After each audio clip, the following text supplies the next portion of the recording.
おはようございます。ライブ配信を始めたいと思います。ちょっとだけ色調整した方がいいかな。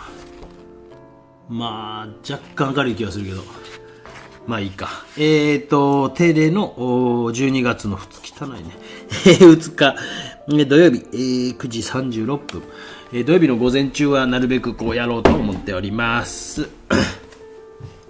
今日はですね、北海道のですね、これ網走ですね。網走を描こうと思っております。網走。ね、もう雪を描き分ける。もういよいよ寒なってったんで、雪を描いてみても面白いかなと思いまして、今日はそんな感じにしようか。どこ書いてたっけ、かなと思ってます。ここに町があって、ここにこうあって、で、今日はアクリルで行こうと思います。若干風邪気味で、もうずっともうお兄ちゃん持ってきおるんですよね。風邪気味でございまして、鼻声です。すみません。網走の、あれなんていうかな、流氷、盆の羊さんも赤坂さんもおはようございます。通り雨さんも、やりえさんも、つくしさんもおはようございます。よいしょ。ね、一応まあなんとなく定例にはしているんですが、よいしょ。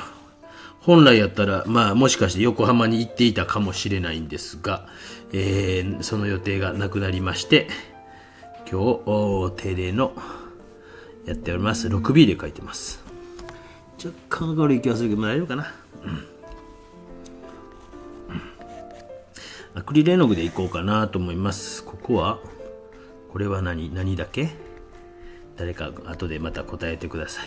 こっちは、知床の方になりますね。知床だけつくしさんもあゆうさんもこんばんは。おさえさんもおはようございます。松伏せてられらた。稲葉さんもふうみんさんもおはようございます。稲葉さんもおはようございますね。もうちょっと気持ちこっちか。今日はですね、ある種のこれは細かい芽かな。細かい芽のやつかなと思います。この辺に木があると。よいしょ。すごいね。ちょんちょんちょんちょんちょんちょんちょんちょんとありますね。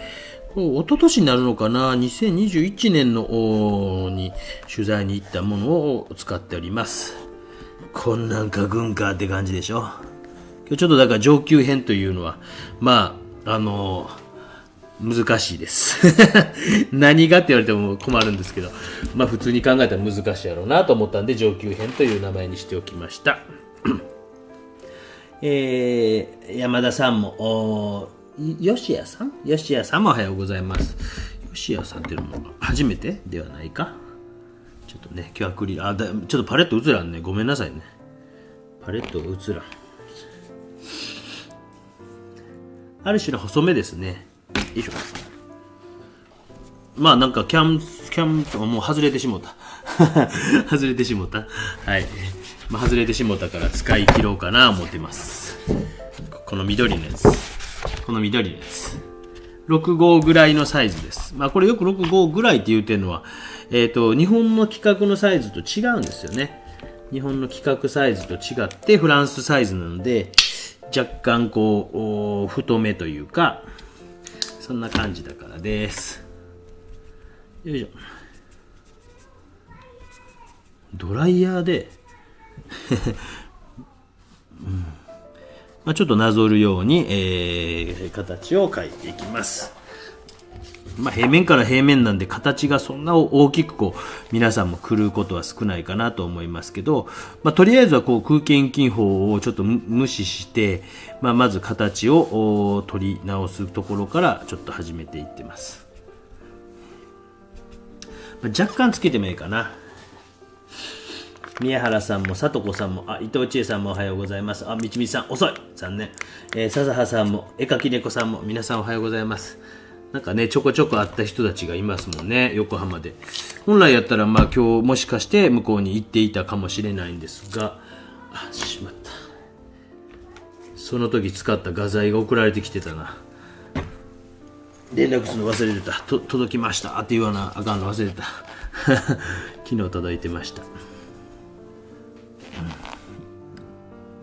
ラナポートでどうも展示を今日からするっぽいですよ。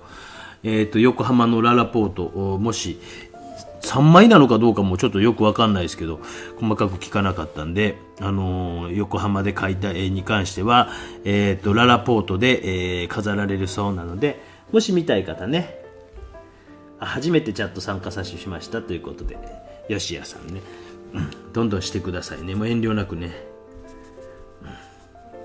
よいしょ。もうなんかね、出来上がってる感ありますからね、もう皆さんね、なんかね、結構、あったりとかしてるとかね。この間、みちみちさんがなんか、どこ、上野かなんかで、絵描いていたら、みちみちさんじゃないですかって言われたんでしょ。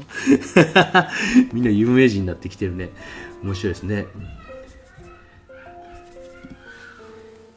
はい、また喧嘩が始まりました。毎度のことです。ずっと喧嘩してますからね。いつ喧嘩しなくなるんですか。こういうズバンとこう横のね、こういう線が皆さんね。まあ屋外でライブ配信などやるときの雰囲気にちょっと似てるかなという感じしますので、屋外でやってるのをもうちょっとこう言葉で解説ができたらなというふうに思います。まあその中でもこうパターンもちろん変えていってるんですけどね。で、なんかこう、これぐらいになったら、大きめのこういうハケでですね、ハケっていうか平筆かな。今、ウルトラマリンブルーとバーンとシェンラと、まだ白はほぼ使ってませんが、パレットこんな感じです。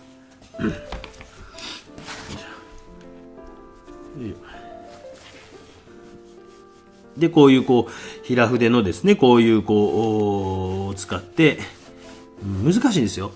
ちょっとね、角度が真上から見てるわけじゃないからですね、難しいですよ。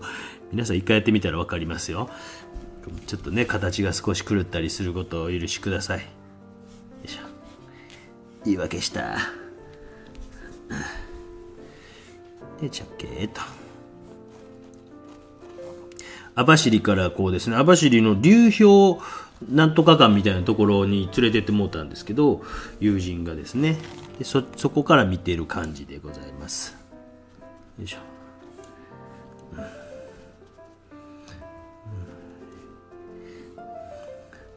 もう雪に埋まってますわね。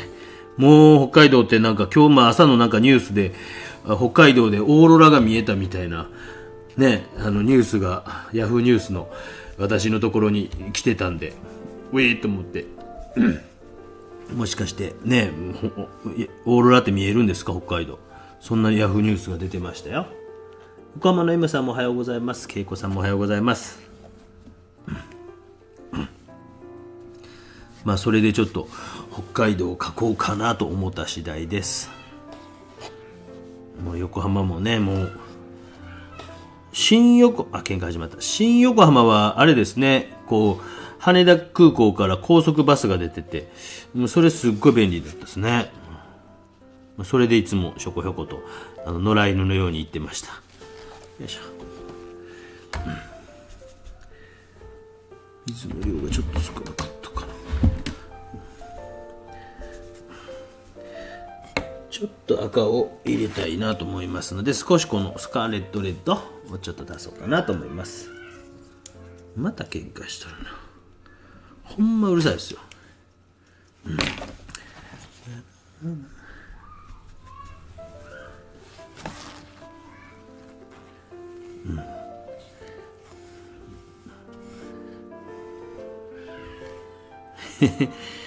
るさいな、ほんとね。なんでこんな喧嘩するんですかね。いいよ。もし質問またしてくださいね。コージエヌさんもおはようございます。いよいよ来週、再来週ぐらいになりましたかね。ようやくですね、ちょっと週末なかなか休みがなかったんですけど、先週はあそこに、行きまして、なんだっけ、北九州ビューとありがとうございました。もうご招待いただきまして、まあ案の定ですね、帰りたくないというだだこね出しましたけどね、あの時弟くんはもう水族館にいる間1時間ちょっと寝てました。めっちゃ疲れたんでしょうね。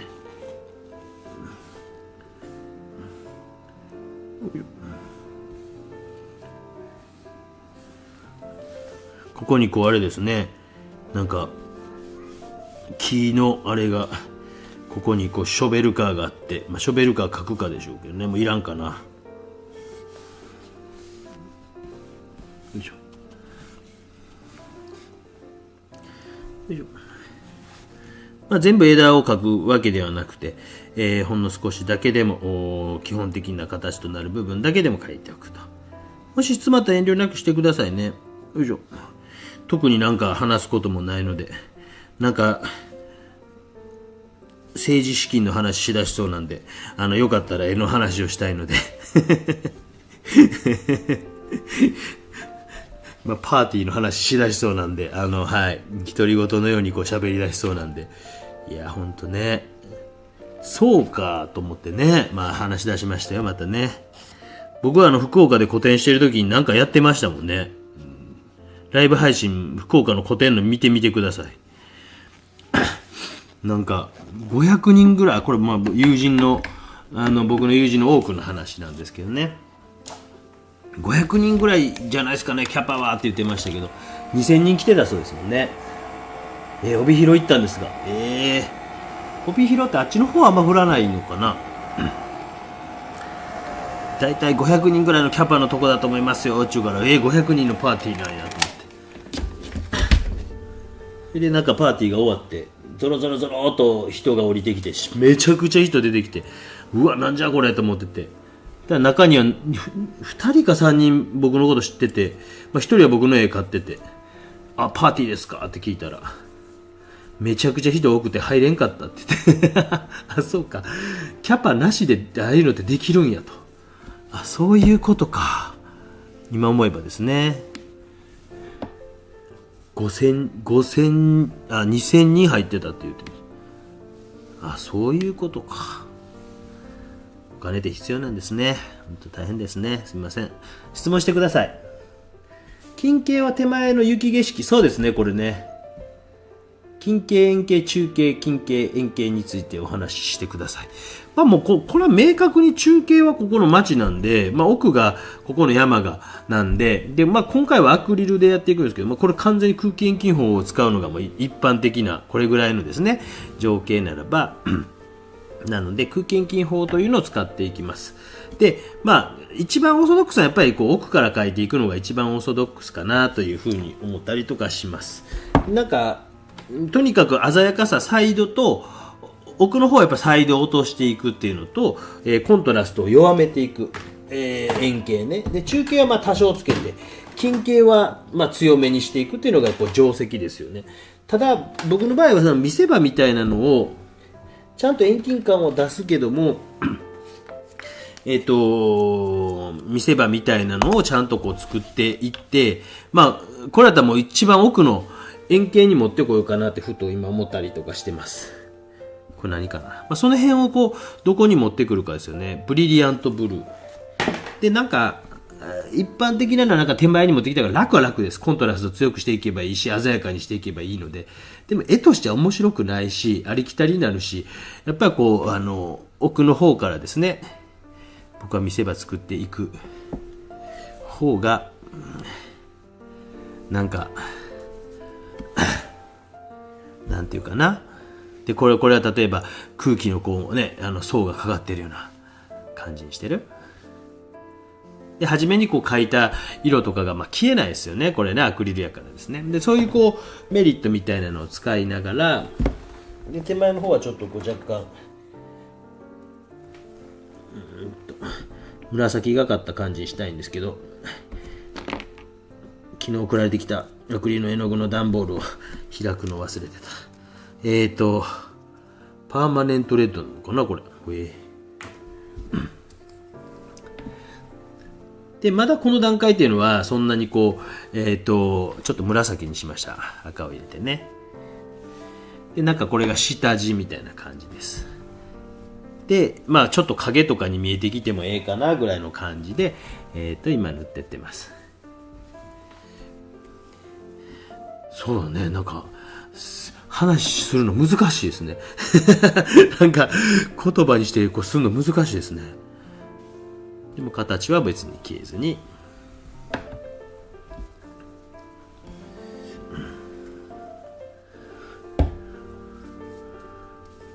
だいぶ白くなってきましたこれね。でまあこう白の描き分けかなっていうふうに今回は思ってるんですけどね。ちょっとすみません、答えにはなってませんが、雪景色描くの難しいイメージあります。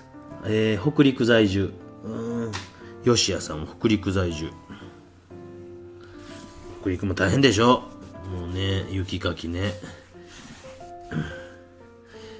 こんだけこう文明が発展してもね、雪かきというのあれがなんかね、ドラえもん的にワンタッチでポンとできるようなもんって開発されないもんですね。ちょっと白入れました。ちょっとこう奥の方も紫がかっている感じで、まあなかなかこんな何度もね、透明水彩でできないですよね。下の絵の具がだいたい消えてまいりますもんね。スカンブル技法みたいな感じかな。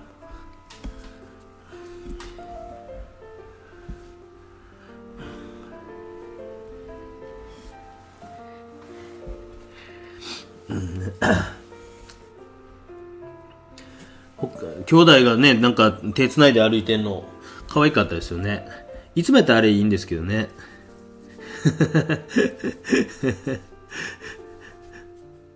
弟なんかが木も座ってる感じするんですよね。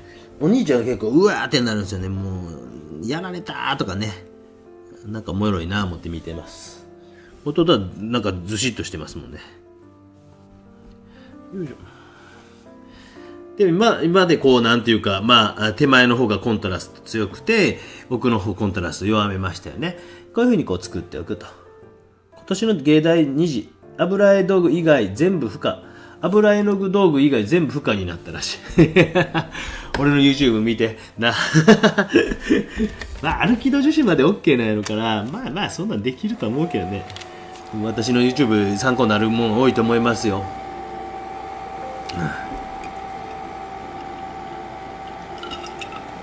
ね、よいしょ。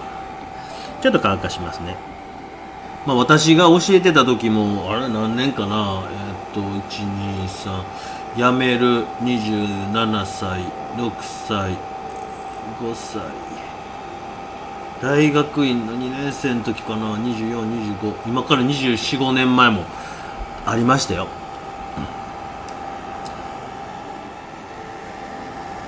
ねえ、1年間やってきたのにね。1年前に言うたれよって話をね。かわいそうになと思うよね。なんか浪人生とかね、1年間いろんなことやってさ、いろんな画材使ってきたのにね。まあでもまあ親切な方じゃないですか。11月ぐらいに言うてるってことは、その募集要項が出た時に書いてあったんでしょ。予備校がざわつくんですよ。うわ、どうしたらいいんや、なんやこれとか。でも長いことやってる先生やったらば、それに対してまあって思ってはるんちゃうかなと思いますよ。油絵の具以外、まあ言うたらアクリルとかを下地に使わんようにということなんやろうけども、でまあ当時の考え方やったらば、まあ水に溶けなければ油絵の具ですって確かあれでなんか聞いたんですよね。大学の方に僕じゃなくて誰か先生が、じゃあ油絵の具ってどこまで油絵の具なんですかって聞いたら、水に溶けんかったら油絵の具だから、デュオとかはあかんのかもしらんね。それか配るんちゃうかな、画材配るんやったら僕のよりこうあれよ、もう見ときよ。配るんやったらよりその受験生ウェットオンウェットとかね、アラプリバとかそういうのちゃんと見ときよ。ちょっとごめんなさいね、段ボール開けますわ。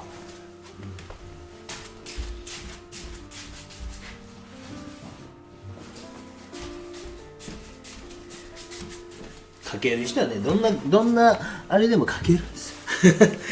どんなでも書けるんです。書ける力つけんといかんですよ。ね、そう思いますよ。画材がこうやからこうと。でなんかその年もそんなにこう大きくなんか画力が落ちたっていう雰囲気なかったって言ってたけどね。だからこうなんか技法だけで頼ってやるということがちょっと難しくなるんですよね。そうなると技法に頼りがちな人は入試に対して難しくなる。丁寧に送り返してくれた。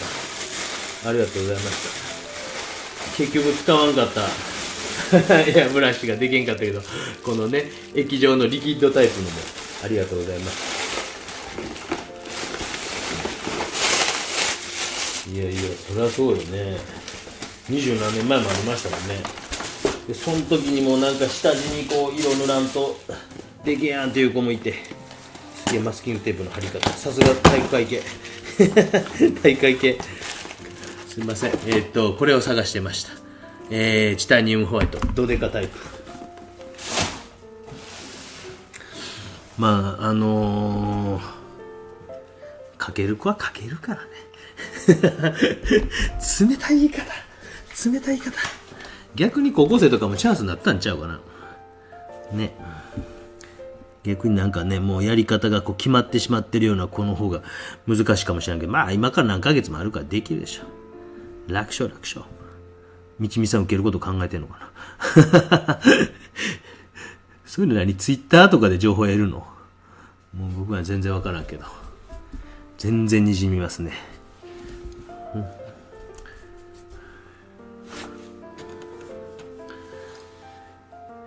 皆さん受けたらいいじゃないですか。今ぐらいでしょ。さすがに僕もね、もう一回受けるっていうのもなかなかありえんから、場所だけはなんか羨ましいな思うんですけど、まあ上野までね行けへんしね。受けはったら皆さん記念受験でも。でもやっぱ国技館の時がおもろかったですよね記念受験するんやったら国技館やろうなと。よいしょ。そう、油絵の具は持っていくんですかね。持っていくんやったら配るってことはないわけですよね。配るってことはね、その辺っていうのもなんか駆け引きをするわけですよね。大変ですよね。まあなんかね、長いこと浪人してる方とかまだおるのかな。今の最近減ったんかな。そういう人がね大変やなと思って。よいしょ。で明るいとこだけ描いていくと、それだけもなんかちょんとこう勇気に見えてきませんかね。ね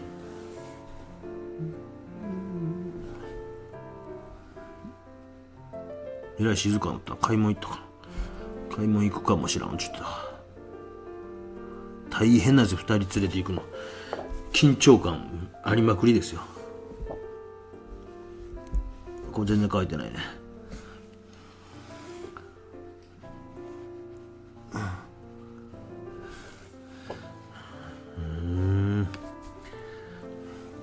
皆さんも受けたらいいじゃないですかね。まあ高校とかまで調査書ああいうのもらいに行かんなあかんでしょ。あれがめんどくさいですよね皆さん行きはったらいいんじゃないですか。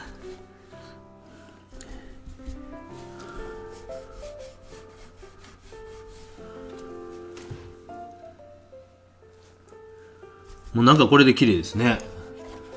ねえ、どないですか。よいしょ、ダン。ちょっと明るすぎんね。ちょっとこう編集あれ変えます。設定ね。映像構成。質問入ってるのありがとうございます。ちょっと待ってね。これ明るすぎんな。これ暗すぎるかな。まあこれでいこう。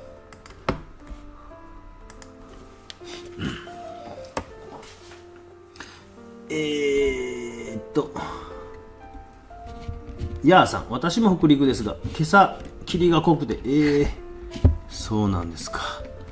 こっちはね、ピーカンに晴れとりますよさあどうやって今日も一日過ごそうかとはい、妻と相談してました。困ったねちって、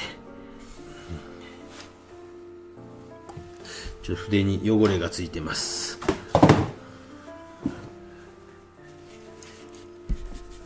まあ、ジェストの白だけでやってますけどね。これからこのリキテックスさんのこれを使っていこうと思います。おはようございます。質問お願いしますと、先日動画の中で油絵せっかく描いたのに潰す、ってびっくりしました。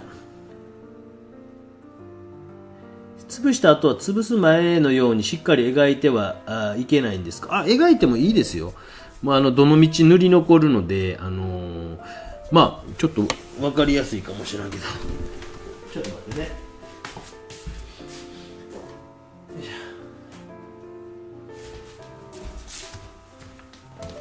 まあ、ああいうグレーズグラッシュみたいなのはですね、やることによって光っちゃうね。ごめんなさいね。ちょっとこの上置けるかな。もういっちゃえ。めんどくさい。いっちゃえ。ごめんなさいね。どれ消せばいいかな。こっち光ってんな。これやな。これかな。よいしょ。よいしょ。ごめんなさい。ちょっと暗くなります。で、例えば一発で描いていくと、こういったなんていうのかな、筆致みたいなのできるし、グレーズとかっていうのしたらこういう表情。ごめんなさい。もう一度。映像構成。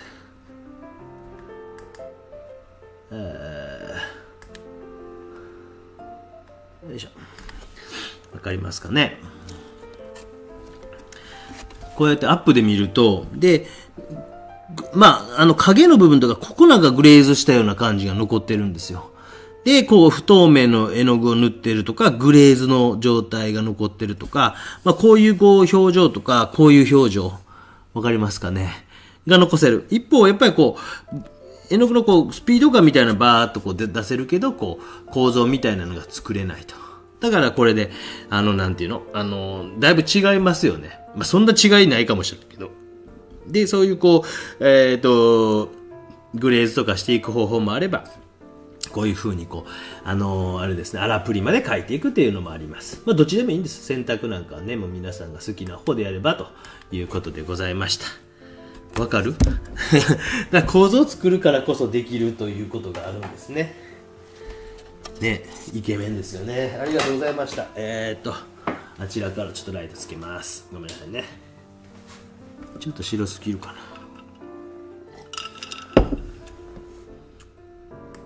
いしょ。ね、今のなんとなく分かった？吉谷さん。そのタイヤつけました。先生の一部で十分学べるので大丈夫です。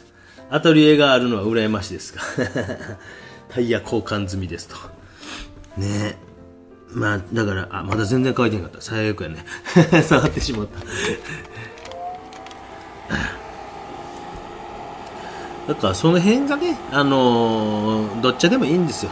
好きか嫌いかの問題で。で、まあ、今の芸大の話に戻ると、おそらく1日で、その速乾剤と呼ばれるものを使えなかったら、使えない場合もあるんです。あったんですよ。芸大の試験の時に。それはどういうことかというと、絵の具全部配ったんですよ。その可能性あるぞと。そうなると2日間で書くにしても今みたいななんていうかウェットオンウェットしかできないんですよね。言うてることわかるかな。結局これも連続して次の日もね書くとなったらそう乾かないですよね。だからなるべくウェットオンウェットっていう方法はできるようにある程度しておいた方が乾かんうちにグイグイ書いていくっていうこと、これ慣れやからできるんですよ。絶対に。ほんまきっていう感じでしょ。ほんまきとか言ってます。ウェットオンウェットっていうのはできます。慣れです。ほんまきって言ってますか？慣れです。僕が一浪した時にまあ同じクラスの A さんっていう人だけが受かったんですよ。東京芸大。あとはまあムサビとかタマビとか、まあその成績自体はそのクラス自体良かった。もう当時45倍ですからね。で A さんって人だけ受かって、で A さんが突然なんか入試のちょっと前、本当にちょっと前に、まあもともと上手くて2浪目やったかな、あの時。2浪目やったかな。もともと上手で、突然ウェットオンウェットに変わったんですよ。で、当時はなんかどっちかっていうと乾燥させろっていうのがどっちかっていうとあれで、もうなんか速乾剤とかそういうのをガンガン入れたりとかして書いていくっていうのが主流やったから、もうなんかね、僕らからすると、A さんの絵変わったってなって、それがまたなんか人物かなんか書いてめちゃくちゃ良かったんですよ。めちゃくちゃ良くて、どういいかってなんかやっぱり生めかしい感じ言葉難しいな。生めかしいような感じの、まあ、誰って言ったらいいかな。でもとにかくその乾かんうちにも粘って書いていくみたいな感じで書いていきやって、すげえよくて、うわーっと思って、やっぱそれが多分ね、入試の1ヶ月前ぐらいだったんですけど、大幅に変わって、そしたらね、多分自分で考えやったんやと思うんですけど、それで受かりましたもんね。すげえと思いましたよ。やっぱ見る人見たら、やっぱ油絵の具の良さみたいなのをうまく使えてる人っていうのは、なんかこう、有利に働くこともあるのかもしれないですしね。わからん。知らん。予想で話してるだけやから。知らん。知らんとか言いながらね。いや、みんなわちゃわちゃ言うとるやろね。大変そうやね。絶対やりたくないですね。もう絶対人の人生とか背負うのも嫌ですよ。ね、もう。何々先生に言われた通りやったのにとか言われるんですよ。いや、もうそんなんちゃうねんけどなと思ってね。なんかそんな風にならんようにだけ考えてましたね。めんどくせえと思いますよね、そうなるとね。言われた通りやったのにけど落ちたんであんたのせいやでって、まあそこまで言われたことはないですけど、言われたらね、先生たち1年間もうなんかね、何やってきたのと思いますよね。自分で考えてよ最後はって思いますもんね。質問してください。日本は何でも年齢制限ありますけど、芸大は芸大ないと思いますよ。僕の時同級生でも50歳ぐらいの人いましたよ。全然いますよ。公募展とかなんか年齢制限結構ありますけどね。でもなくしていけばいいのね。僕なんか0歳からね、生きてれば何歳までとか何歳でもええとか、そっちの方が面白いと思うんですけどね、世の中ってね。僕はそういうタイプです。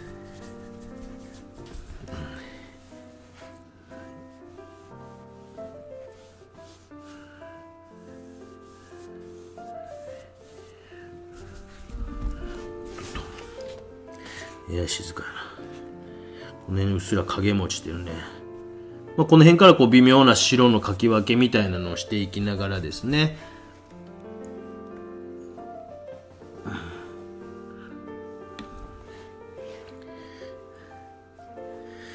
ね、本当のこう多様性を認めるというならば、年齢も性別もね、なしにね、どんどんしていけばいいんですけどね。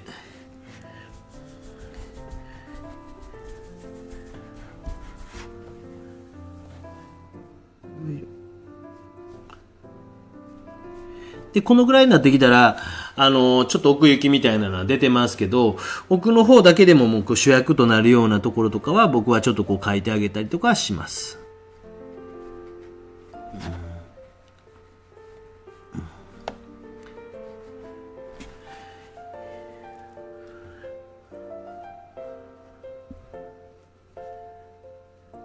まあ、ウェットオンウェットの油絵に関しては多分描いてる姿を見るのが一番ええと思うんですけどね。なんかね、僕はなんか描いてるとこよう見せてましたけど。よいしょ。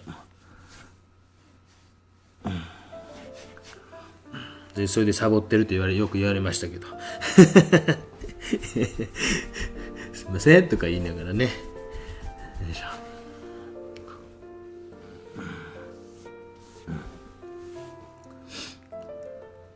赤坂さんのむさびの件は私も。むさびの試験では持ってきた油絵の具は使用禁止にされ、赤、青、黄色、白、黒を配られて自画像を描けという試験だったかと聞きました。それ最近ですか？そうなんだ。そうなんや。なんか、こう、いろんなものを言って、またこう、戻ってくる現象、怪奇現象っていうかね、戻ってくる現象みたいな。やっぱり油絵の具っていいよね、みたいな感じに、こう、なってきたりするんですよね。でもそれがまた何年か経つと、いやいやとかね、なんかするんですよね。まあその先生全員で合議制でこう入試して決めてるわけじゃないと思うので、ね、民主主義みたいな感じでこうみんなでよしじゃあ今年はこれやろうとか絶対無理じゃないですか。その芸術家同士ですしましてね。でまあ予想ですけど多分こう持ち回りがあって、まあ大体当たってるんですけど持ち回りがあって今年何々先生今年何々先生みたいな感じで多分僕らの時はちょっと分かったんですよ。それってなんでかっていうと一次試験の時に早い時間から来てる先生が出題者やろうと東京芸大ね今年先生なんやなとかってで今の人たちは知ってんのかな大学の先生とかね知ってますか。受験生は見てないねこんなんね。たまにこういうの見たらねもうほんと定時で働かないってこんなにいいんやとなんかまあ人間っていうのがなんか怠けていくもんでございますけどはいもう今ねもう何時に予備校行って教えるとかねもう本当にその上野駅でもう何度この心が折れていかなかったか。ああ絵描きたいあかん行きたくないお腹が痛くなってきたあキオスクでビール買ったあかんもう無理やって言ってね今日は赤あとそんな日がよくありました。もうねもう令和だとそういうのもねダメですねもう本当にねよいしょ。でもなんか寛容なね寛大な学生さんも寛大やったんですけどねさすがに試験1週間ぐらい前にちゃんと来てくださいって怒られて試験3日前に3日か4日前にじいちゃんが亡くなって葬式行ったんですけど葬式の会場葬式の親族のみんなで話してるところので携帯電話でもうちょっとこうかなとかこれなんでとかって携帯電話でやり取りしてましたよ。黒ジェイソンが黒です。なんかそんなことやってた記憶を今いや嫌なこと思い出したあったなとか言って試験の何日前それはもうしゃあないじゃないですかね。じいちゃん亡くなってありましたね。いらんことまた思い出した。みちみちさんのせいですねこれねシュッと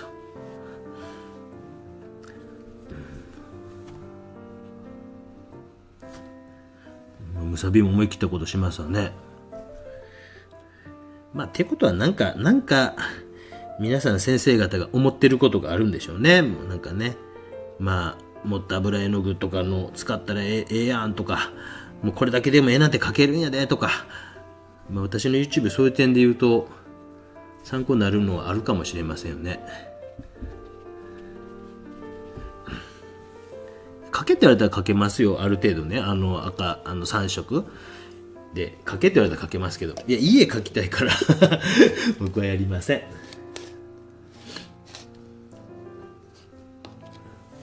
人物描くときに意識していることはありますか。まあ、昨日上げた動画が結構参考になるんじゃないですか結構大きな質問ですね。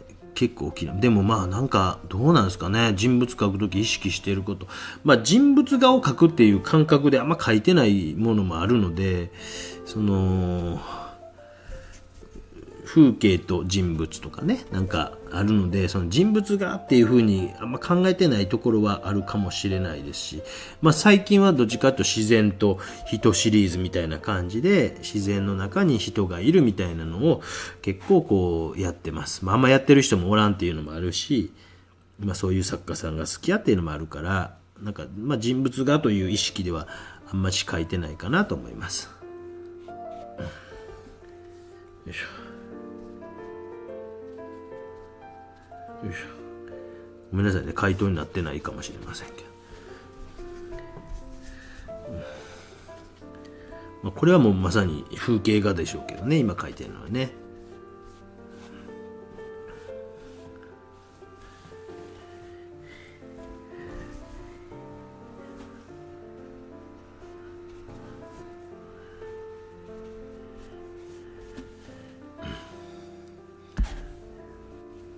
ここに置いた黒がねあんま綺麗じゃなかったですね。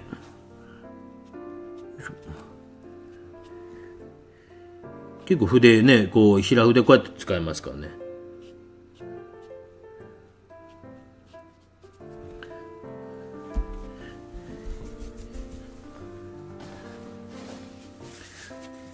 ドリドリママさんもおはようございます。ミキさんもおはようございます。ミキさんあれ、むきさんおはようございます。ね、皆さんおはようございます。いや、何分から始めたっけ？半ぐらいやったっけ？ちょっと忘れてしまった。ぼーっとしてる。45分ぐらい経過ですかね。まあ本当に今こう奥行きをこう作っていってるんですよ。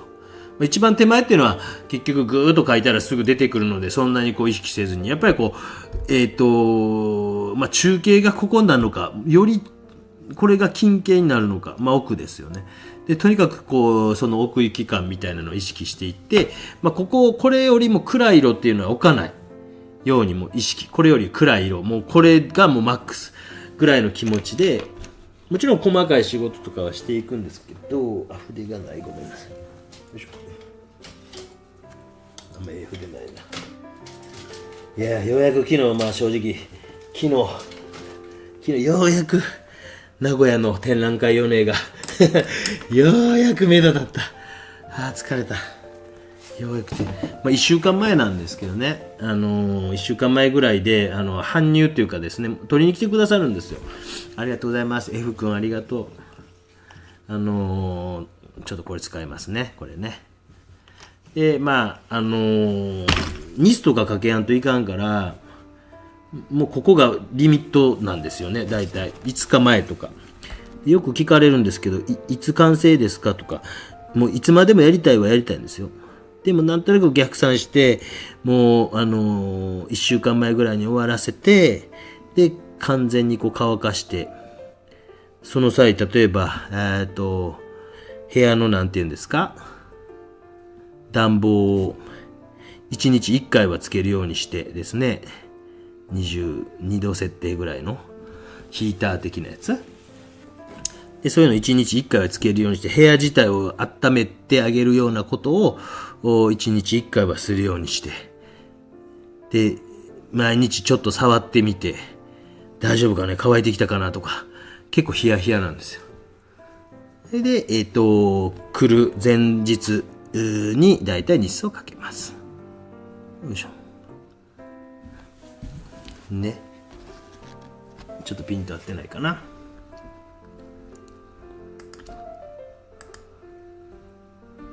ね。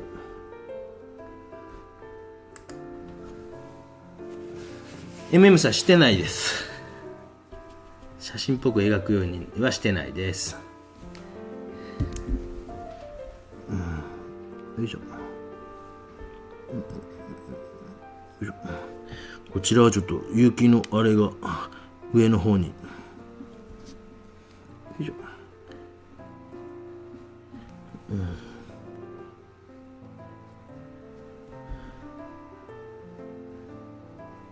いしょ。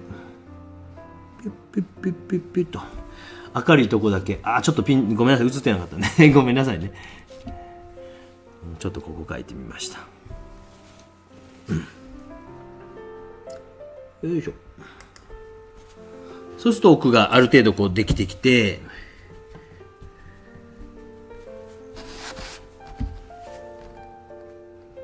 この間横浜で一緒に仕事した、子が中に玉火のグラフィック出てる子がいて、たらリキテックスの白は隠蔽力強いですよって言ってくれたから、今ちょっと買って使ってみてます。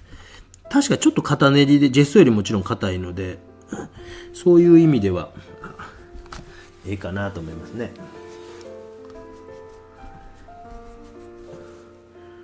よいしょ。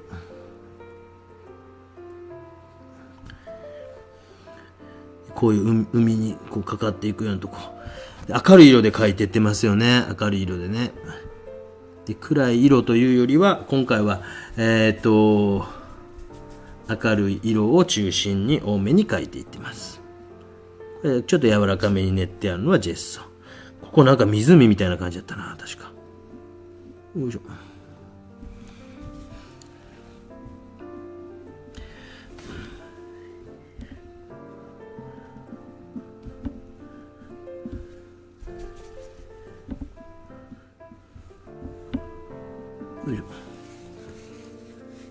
白より白いとか黒より黒いとかアクリル絵の具出てますね。ね、こういうところにグンと置いてあるのとかね。でちょっとこうこの、中にあるこういうところを今書いてってます。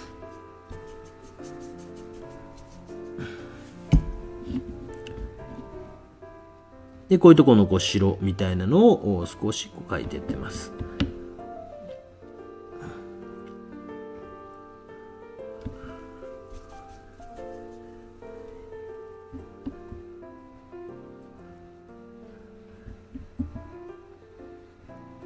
よいしょ。よ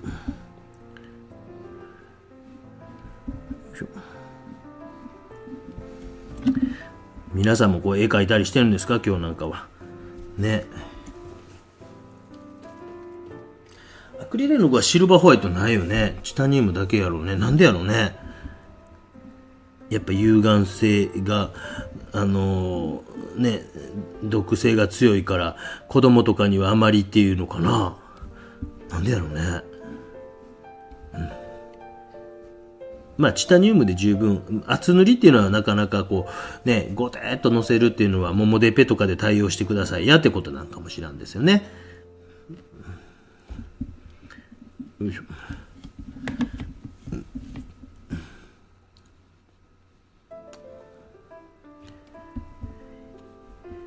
ほんま筆の調子よしねよし足っていうのはありますよね。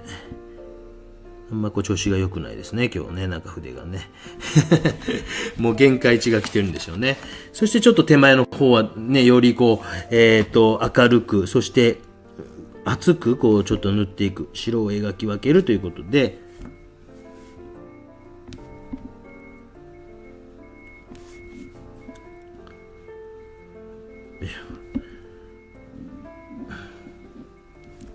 全部描くよりもまずこういうこうつながってるところ真ん中あたりとかぐーっとこう、つなげていってみるというだけでもこう印象がねこう変わってきますよね。ここだけでもとりあえずまず描いてやろうと。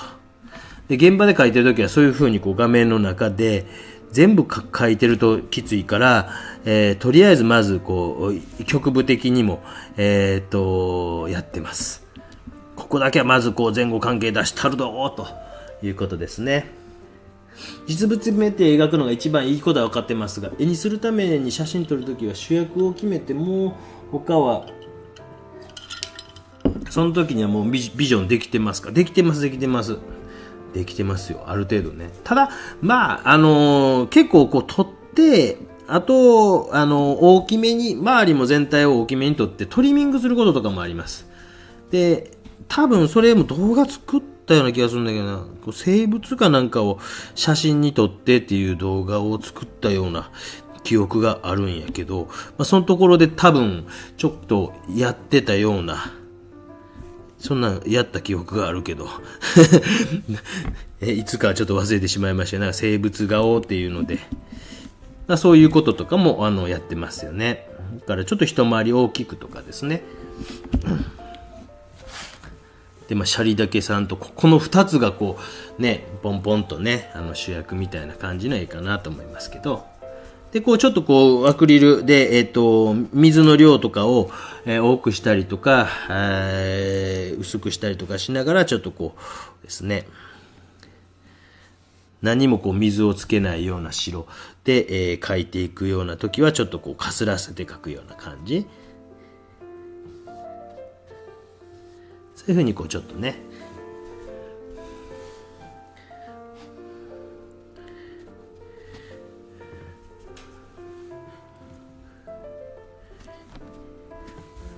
もう帰ってきたよ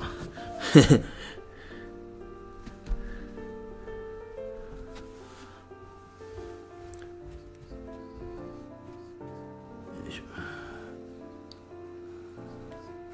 よいしょ。だいぶできてきたでしょ。奥からちゃってね。ちょっとこう難易度高いですよ今日の難易度高いです。ちょっと筆すみません。どうしてもやっぱ無理だ。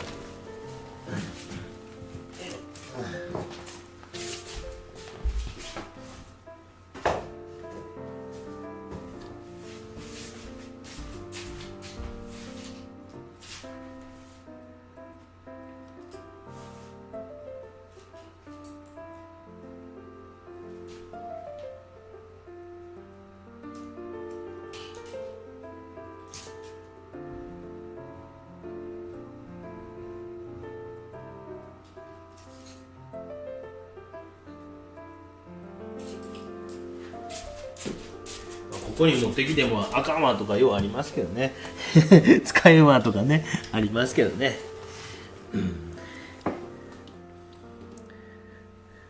もう地方ね撮影する動画ありましたね。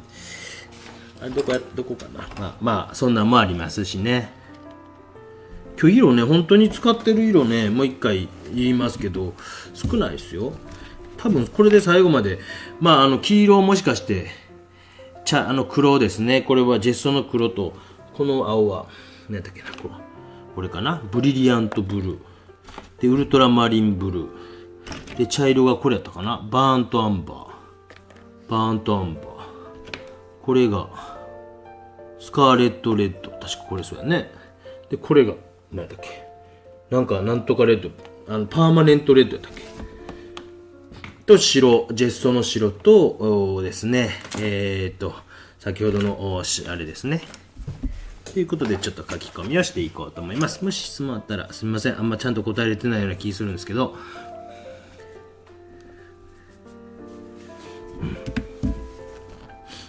よいしょ。ちょっと水を多めにして、アクリルも、いろんな使い方ありますよ。でも今回はちょっと水彩絵の具に寄せていっているような感じ、あんまり油絵っぽく描いていないような感じにしていってます。その辺っていうのもいろんな描き方とか方法ありますから、正解はないと。で、ちょっと暗めの色を使うときっていうのは、やっぱ遠近法が、崩れてしまうことがあるので、やっぱりちょっと慎重にならんといかんですよね。そうか、むさびもそんな試験出してんねや。大変やな。もう予備校の先生とかね、高校の先生とかの大変さをね、僕は考えてしまいますよね。よいしょ。もう本当に海外みたいにもういっぱい入れていっぱい落とせばええのになと思ってますけどね。それが一番手っ取り早いと思うんですけどね。よいしょ。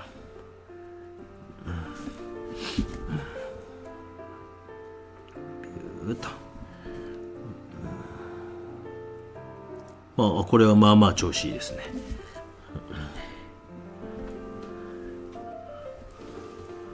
シルバーホワイトは顔料として比重が重いため、相性が悪く、ありがとうございます。マノさん、すごい。杉本さん間に合いましたと。皆さんね、元気にされてますか？そうなんですね。勉強になりますね。ウィキペディアとかね、教えてなんちゃらみたいなとかでそういうの書いてるんですかね。その画材屋さんのあれに書いてあるんですかね。すごい。ここどう書くかですね。あんま考えてなかった。たまにこういうところを皆さんね困惑されてますけど、ちょっとあんまり無理しすぎずに一個一個丁寧に折ったから正解やっていうわけでもなくね、こういうところね。ちなみにめちゃくちゃ折った絵を描いたんですけどね。街を追いまくった絵を、今度の、名古屋の個展では出そうと思いますけど、動画にはしてません。だからもう個展でしか見れないという絵もあります。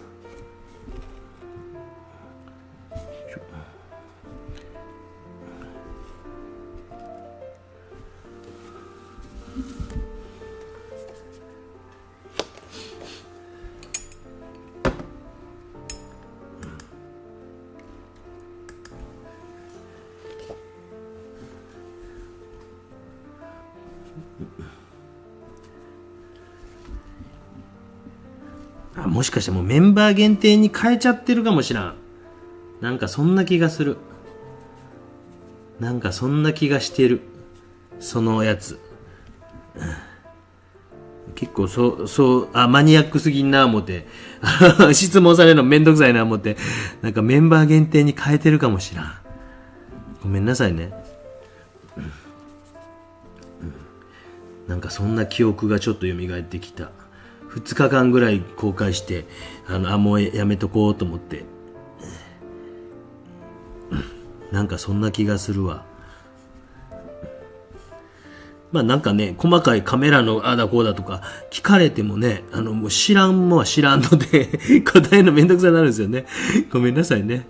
だからそのメンバーの人たちはね、ある程度こう、なんか何度も見てきてる人やから、ある程度わかるし、僕の性格も分かってるやろから、こういうのめんどくさがんなとか、そういう優しい人が多いけど、初めて見られる方とかね、もう何でもこう、教えてとかってなってね、おじちゃんが打つのめんどくさいというか、そういうので多分、めんどくさと思って多分途中で変えた可能性あるな。ごめんなさいね。性格がひん曲がってますので、手前をグッと出しました。なんかそんな気が。でアクリル絵の具使うときね、本当に水を多めに溶いてみたりとか、不透明感、で描いてみたりとか、結構ね、僕そのバリエーションみたいなのを使いこなせるといいなと思ってます。なんか見てると。ペタッとしてしまって、なんかね、マットになりすぎてしまうっていう人いますけど、ちょっと水を多めにとかしてあげたりとかすると、印象がまたガラッと変わりますので、もしちょっと調子悪いなとかね、なんかうまくいかんなっていう人は少し水を多めに、これ水今多めにしてますけど、してあげるというようなことを、ちょっと意識されるだけでもだいぶ印象違いますよ。よいしょ。よ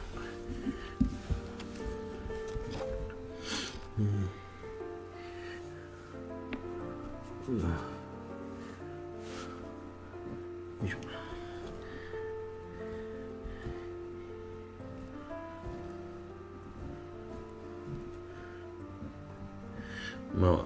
パーティーを開いたり、パーティー券また始まった。それが全然悪いと僕は何にも思わないんですけどね。なんかね、全部振り込みにしたいのにね、なんかね、2万円でも全部振り込みにして、別に公開はせずともね、なんか振り込みにして、頑張った人にはちゃんとインセンティブ上げますよ。公言していってね、それをちゃんと収支報告書に書いていけばいいのにね、それだけの話になっちゃうのと思うんやけどね、なんかね。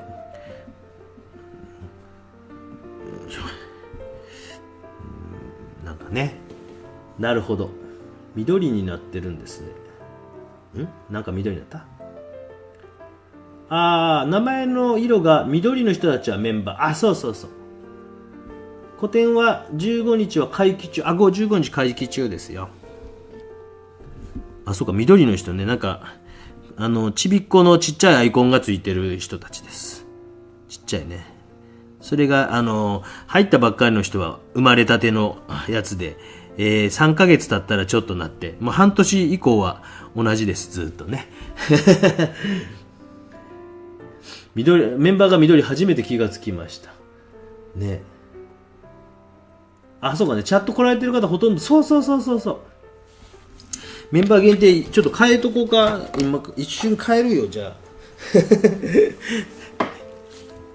でも探し出せるかな。生物画で検索者出てくるかな。ちょっと待ってくださいね。ちょっと簡単なんですけど、コメントでね、めんどくさいんですよ。生物が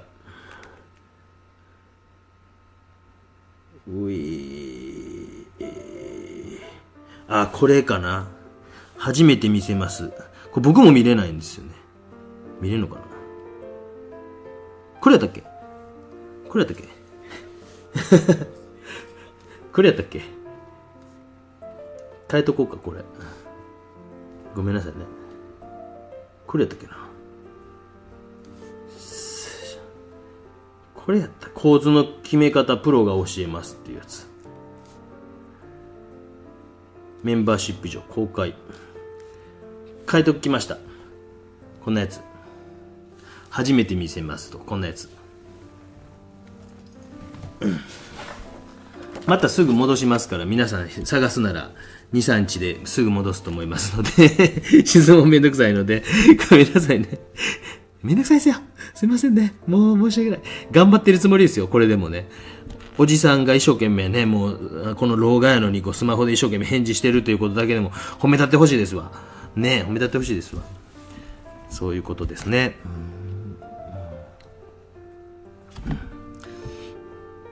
キャメラのことでね、なんかやっぱ詳しい人詳しいから僕なんか答えれへんのですよね。確かそういう動画やったような気がする。違うかな、今のちゃうかな。だから、ありがとうございます。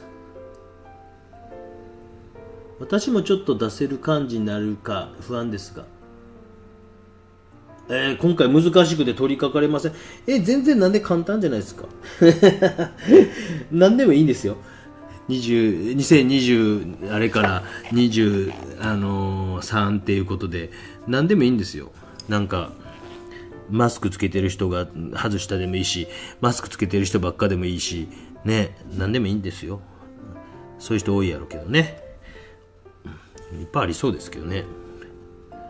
自分にとってでもいいしね、なんかね、逆にこういうのに再確認しましたとかでもいいですし、何でもいいと思うんですよ。これヒント言うとね、それにあんまりこうかぶってまうからあれですけど、よいしょ。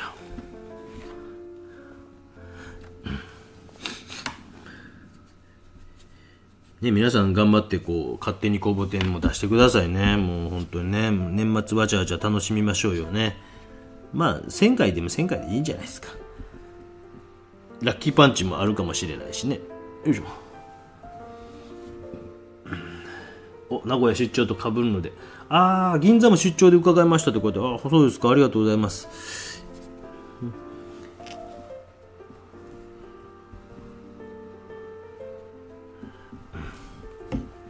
15日は多分いると思いますよ。15、16、14、15、16と言ってます。よいしょ。で、こういうところのね、街並みがやっぱ難しいなっていう感じでしょうけど、まあ今これぐらい書いといて、よいしょ。今のじゃなかったかな。もう一回ちょっとごめんなさいね。もう一回検索して、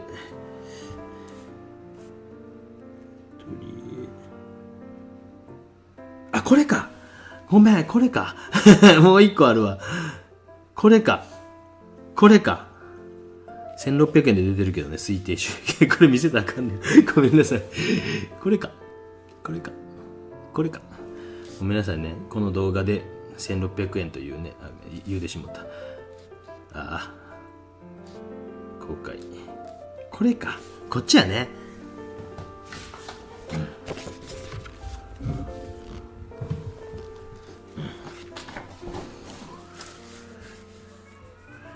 勝手に公募展描き出してますが心配ですと。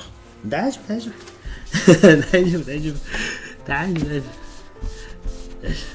あと1ヶ月弱かな。別にサイズがこう規定してないからね、サムホールでも別にいいしね、これサムホールなんとかっていうので評価をすることだってもちろんありますしね、こんなちっちゃいのとか、米粒に書いたんでももしかしておもろいかもしれないし、なんか大きければいいなんて一つも持てませんよ、僕ね。おそらく過去の見てもうたらその大きさで選んでるってことはないような気がするし、なんかね、その辺は結構なんかこう、テーマに準拠してて、でこう完成度がある程度あってという感じじゃないですか。そしてこの中継を白でですね、雪をこう描いていくというような感じで描いていきます。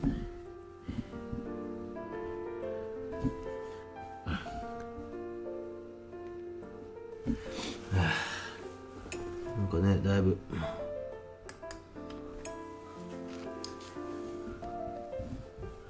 ね、23日やから4、5、6ぐらいで、その前日かなんかもね、鬼高評会のもあるから、ちょっとその時は、作品も多いんですけど、28、29、30とか27、28、29とか、そのあたりで公開できたらなというふうに思ってます。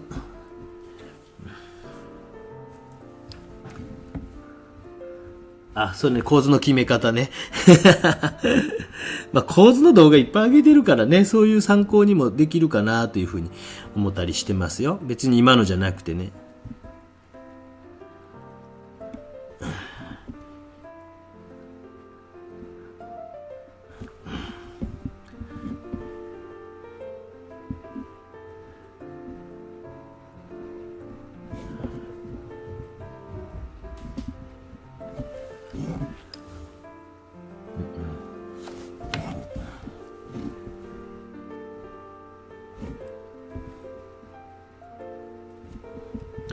網走の街を描いております。網走の街を描いております。流氷博物館みたいなところがあって、そこのところの辺から見ております。その辺から見てます。うわ、すげえなと。なかなかこんなね、景色は九州にはないなというふうに思ってます。で、一番奥の城なんですけど、若干ね、ちょっとだけ赤入れたりとかしてます。ほんの少し。雪とかね。よいしょ。あ、北陸名物、ありがとうございます。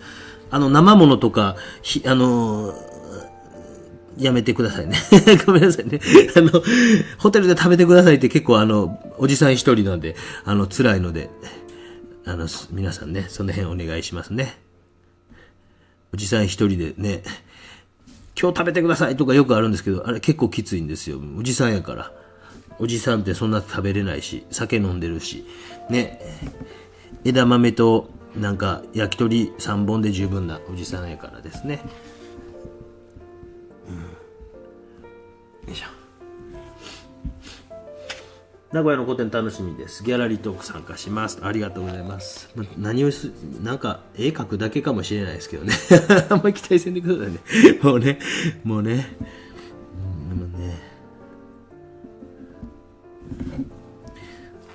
名古屋に日動画廊って近くに画材屋さんってあるんですか？誰か知りませんかな。ね、なんか、そしたら持っていかんでええなと思ったんですよ。なんかね、向こうで揃えれるもん、向こうで揃えたいなと思って。よいしょ。ちょっとこう、青系を塗り残しつつ、隙間の雪を描いていってます。まあ、全体のバランスも見ながらも、大きな仕事もしながらのっていう感じですね。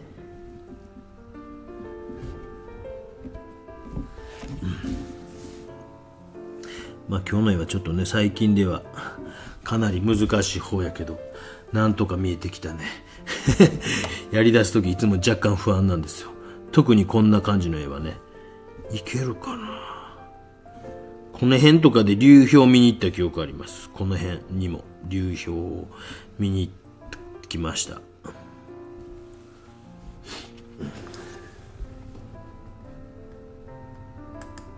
そうですよ、米粒でもいいんですよ。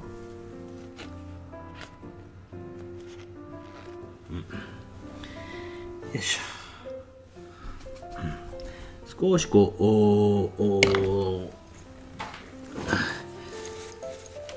ういうとこのマチエルみたいなのをクリエのが筆をね、途中段階とかでもやっぱりある程度、洗ったりとかしっかりしてください。なんかこう筆、毛先がちょっと割れとるような筆とか使って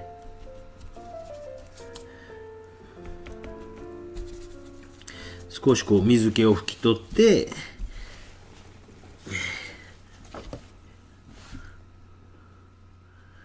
ね、ちょっとこう偶然的な感じのマチエルもつけつつですね。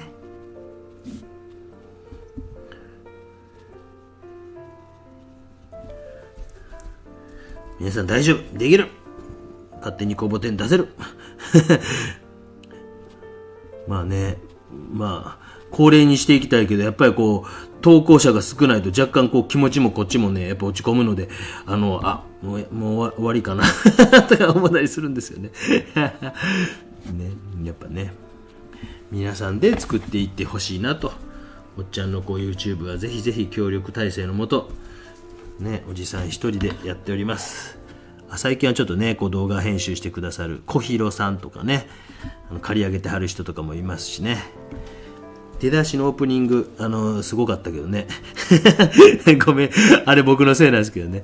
動画をこう、カットしたの僕で、あんま長いの送ってもなと思ってですね、横浜の、ぜひぜひ、もう一回、編集をしてくださるということなんで、借り上げてはる人ですね。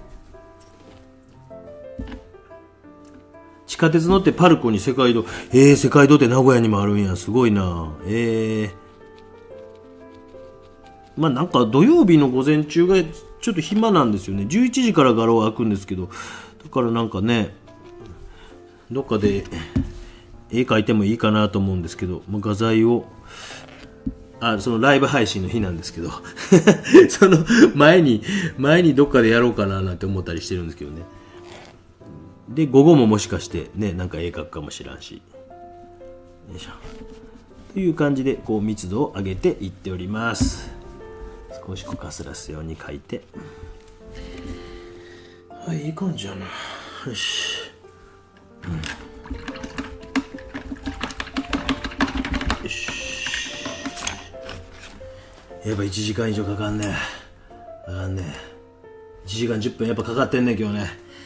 そうなることは予想はしたが、予想はしたが、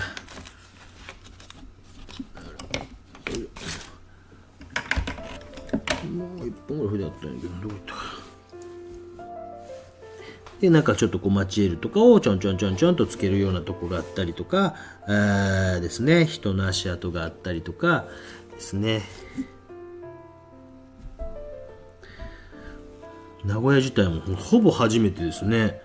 岐阜はばあちゃん家があったからよう行ってたんですけど、名古屋とかなんかいいですよね。名古屋ってなんかおおらかなイメージありますよ。そんなことないんですか？見えっぱりちゃうな。なんかおおらかって言っちゃうな。なんかこう差し押さえになってもなんかね、4回ぐらい差し押さえになってもなんか偉いさんで入れる人とかいますしね。なんかそのおおらかなイメージありますよ。なんかねそんなニュースばっか見すぎてあかんわな。もうなんか4回ぐらい自分のモチビルもね差し押さえになってもなったり、なかなか優秀な、なんかねどっかの派閥のすごいこうパーティー券を売りさばく人とかねあの人も名古屋やった気がしてごめんなさいね、名古屋って面白いなと思ってちょっと今からワクワクするんですけど、なんかあの人もそうですよね。昨日あたりニュースで出て、おおまた名古屋、なんかもうドキドキしてきたもんな。九州ってなかなか出てこないですもんね。そういうこうなんか優秀な人材というかねパーティー券を売りさばくようなとかね。ごめんなさいね、何言ってるか分かります？毎日先生を見ています今ね編集レッド系が加わることに画面が引き締まる感じ。この辺ねピッピッピッとね、僕天才じゃないですよ。いや見えっぱりですよ。見えっぱりやからああやってこうなんかパーティー券いっぱい売ったりできはるんですかね。だから買ってくれはるんですか。いいですね。僕ねも買って本当に頑張ってね、新しいのも買いたいので頼みますよ。もう正直こうぶっちゃけると売れんかったらもう名古屋ないですからそんなもんですから当たり前ですけど、もうね売れ行きによってまた、3年後にできるか否かがかかってますので、お金持ってる友達とか誘ってきてください。助けたってくださいね。3年に1回名古屋に行きたいな思いますけど、3年後だったらチビとか連れて行けますね。3年後ねぜひ連れて行きたいですね。大阪万博も僕行きたいです。絶対行きたいんやけど僕だけなんかな。いい意味でも悪い意味でも見ときたくないですかよいしょという感じで、細かい描写をしていきます。1時間半ぐらいかなという感じがしてました。今日は特に、細かい線をこう入れてってます。うわこれ絶好調の筆にはこうやってマスキングテープが今一番の絶好調ですってね。こうね、この間の野球の門脇くんみたい、同じ誠ですから嬉しいですね。本当にね、門脇誠くんみたいな感じですね。何のこっちゃと思ってますかね。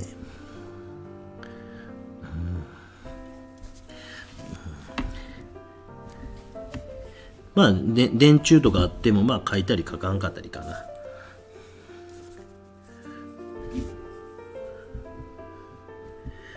少し密度を上げていってます。アクリル絵の具と透明水彩的な使い方とこう織り交ぜながら今日は描いてきました。あと10分程度で終わるかなと思いますので、もし質問がある方は大慌てで頑張って、初めての方今日ねありがとうございました。もうどんどん遠慮なくコメントくださいね。関西行きますよ。来年かな。来年やったかな。今年の1月も行きましたよ。ね、関西も行ってますよ。関西も。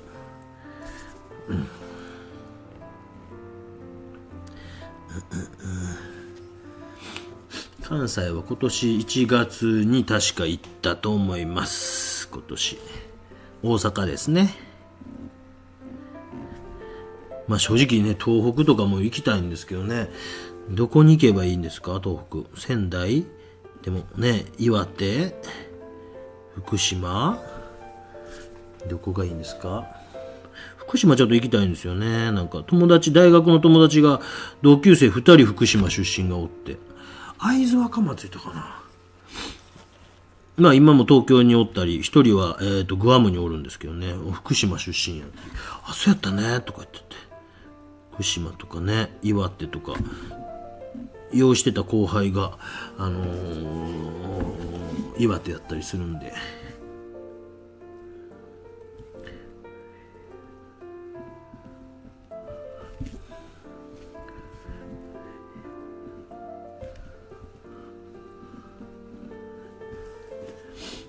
寒そうな空気感がね、なんかね。でこういうのはちょっと細い線とか水多めにしてます。水多めに。よいし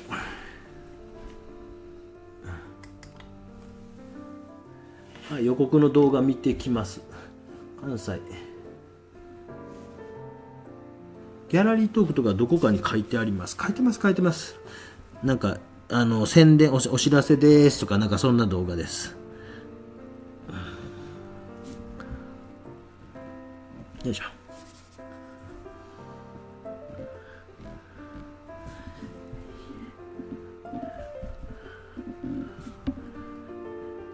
メンバーシップの方にはより細かい情報を上げることが多いです。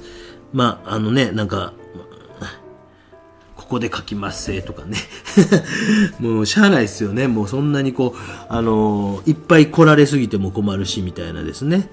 メンバーシップの方には宴会であるとか何であるとかね、そういうのね。あ、そう僕コージ N さんすみません。16日17日かな、朝8時の飛行機やったんです朝の8時の飛行機乗ってたんで、9時半に福岡に着くというまあもちろん大丈夫なんですけど、だから6時ぐらいには多分宿出やんとあかんのやろなまあ僕のあるあるなんですけどね。なんでゆっくりしないんですかってよく言われますけど、速攻帰るというですね。なんかもう1次会で終わりです。はい。よいしょ。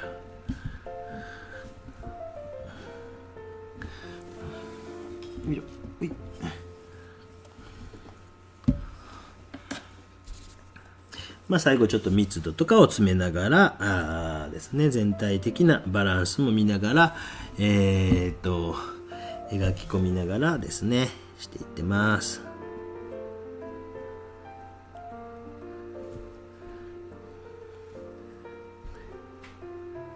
関西はですね、新幹線で行くから時間とかまあなんかゆるーくあれなんですけど、名古屋なんか飛行機やったですね。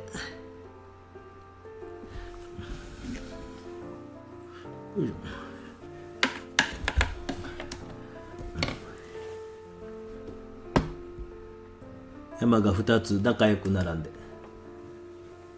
震災の後ね、福島とかもね本当に行きたいなと思いますけどね。福島のおすすめスポット、磐梯山、会津若松、なんかね福島とかも行きたいなと思いますけどね。この辺ちょっと光が当たってる、雪かなとかですね、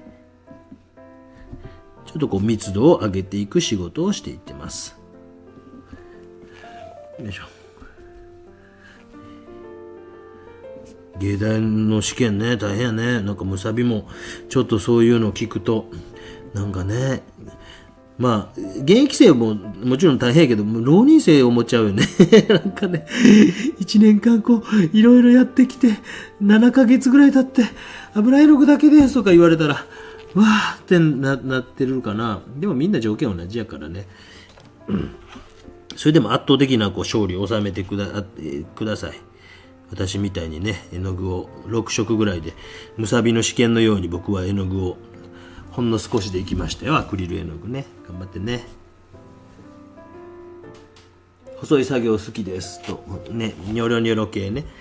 ここにあれあるんですけど、書きます書かんでええかな。書いてもええやけどね。まあこういうのもなんか克明に書くよりはね、シャシャシャシャとね、なんか書いて、シャシャシャシャっていいかなと思ったりしますよね。ショベルカー。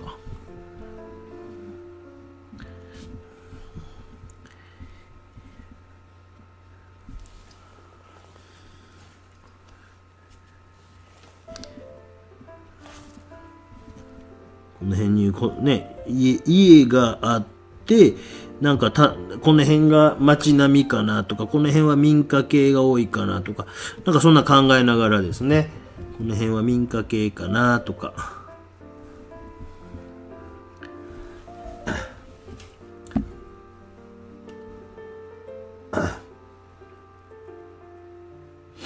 世界動画で一番近いかな。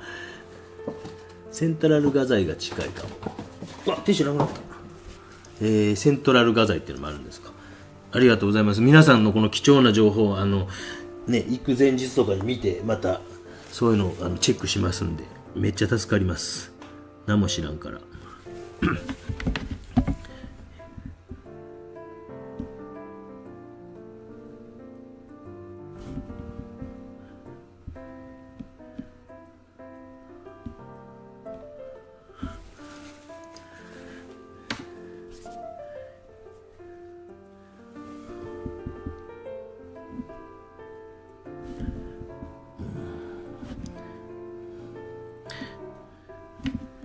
屋根に雪が積もってるなとかですね、書いていってます。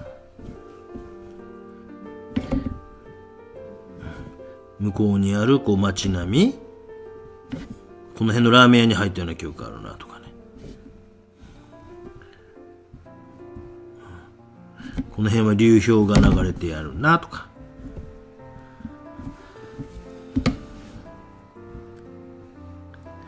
奥の方はもう奥行きをちゃんと保ててるかなっていうのをちょこちょこチェックしながら描いていってます。すみません、長くなっております。もう今日は覚悟の上上級者編ということでお届けしております。11時。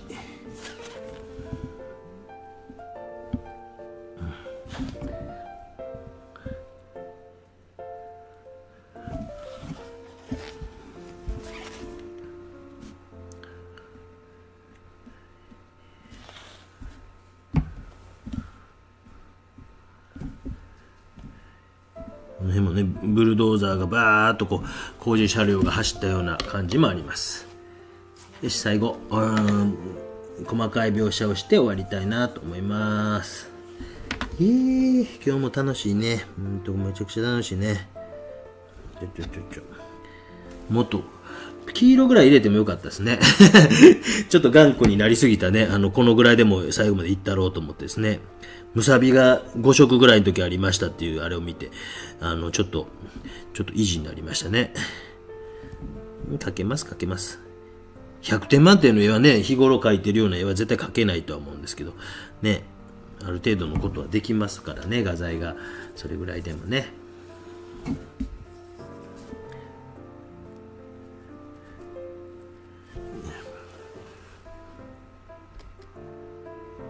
はい、でサザエが有名。いいね。サザエってかね。サザエさんいいですね。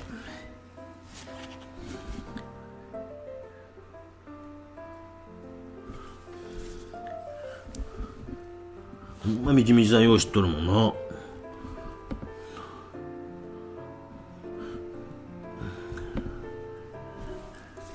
まあなんか一回の旅で一つの県ぐらいがええのかもしらんなと思ったりしますけどね。ちょっと次いつ行けるか。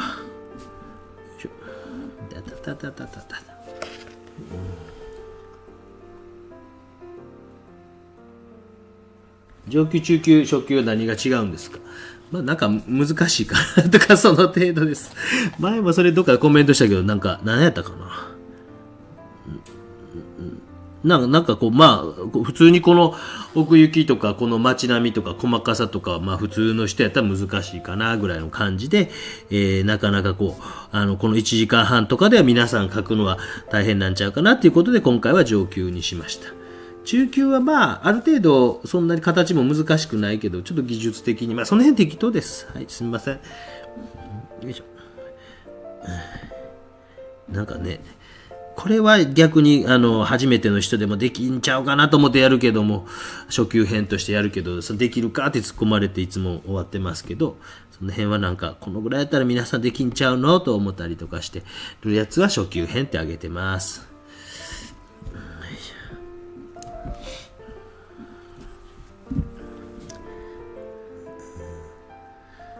できないでしょこんなんかけるは知らんけど、かけんやったらかけるでいいんですけど、皆さんどうなんですか？かけるんですか？1時間半でかけますか？よいしょ。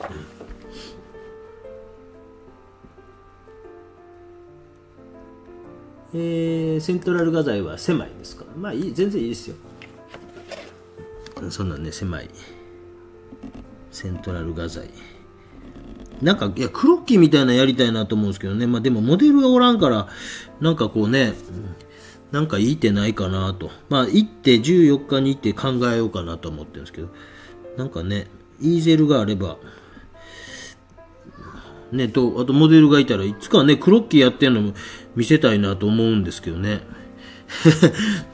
多分皆さんそれ見るのが一番、刺激的やと思うんですよね。でもまあ、やらんかもしらんしね、その適当ですけどね。まともに考えてないです。真面目に考えすぎないんで、ね、そんな期待はしないでください。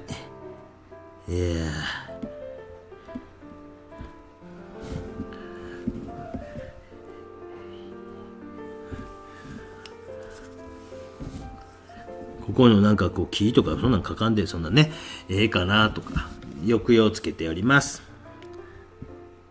ちびたち呼びますか？ちょっと。ちえさん呼びますか？うるさいの呼びますか？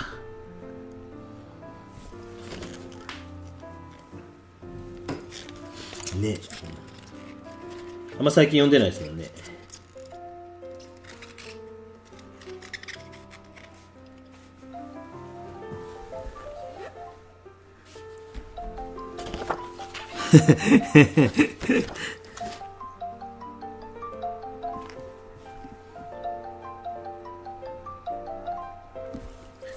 電話に気づいてやらん。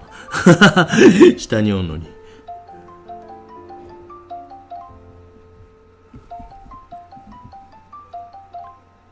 気づかへん。気づかんかった。不可能ですと。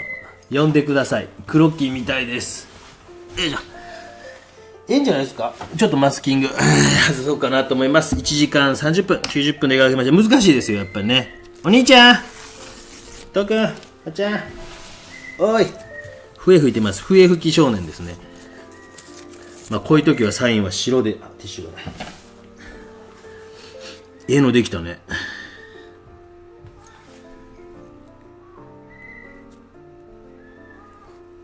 すいません、見えてないですけどね。笛吹き少年、ピッピッピー。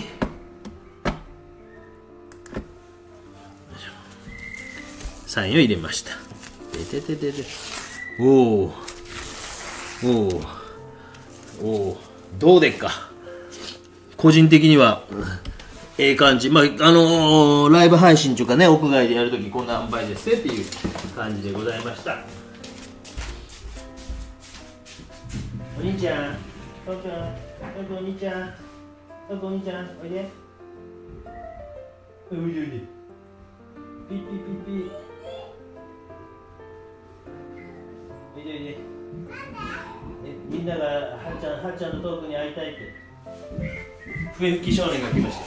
ピッピッピッピ笛吹き少年来ましたよ。ピッピッピッピピッピうるさピッピッピッピ笛吹き少年が来ましたよ、皆さんね。はい。もう終わり。終わりました。いい感じでしょう。ちょっと待って。今どっか行ってた？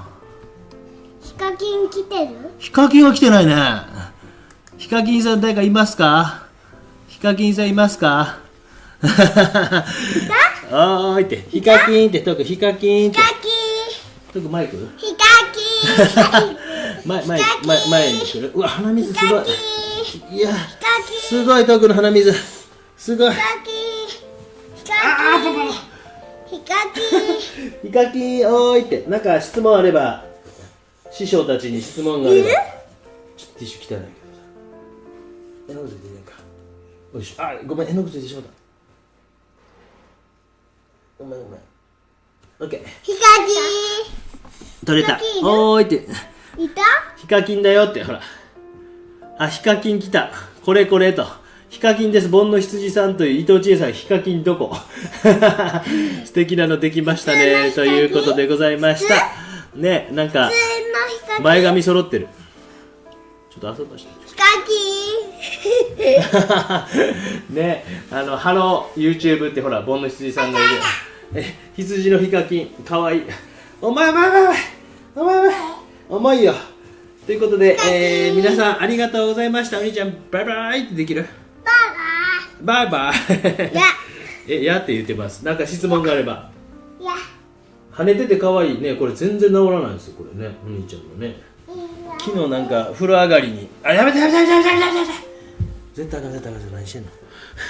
何してんの？ありがとうございました、皆さん。良い週末をお過ごしくださいということでございました。なかなか私の中では今日、いい感じができたかなと思いますので、じゃあ雲の、じゃあ持ってきてよ。ね。おやつは何かな？と、ピッピ、笛吹き少年、ほい。笛吹き少年。はい、ピッピ、笛吹き少年。笛吹き少年でございました。ということで、上級編っぽい感じ、奥行きコンコンと前に出してきて、書いております。ということで、ありがとうございました。千恵さんも伊藤千恵さんも、埼玉リマさんも山さんも M さんも M さんも前田さんも、ケイコかば終わります。終了。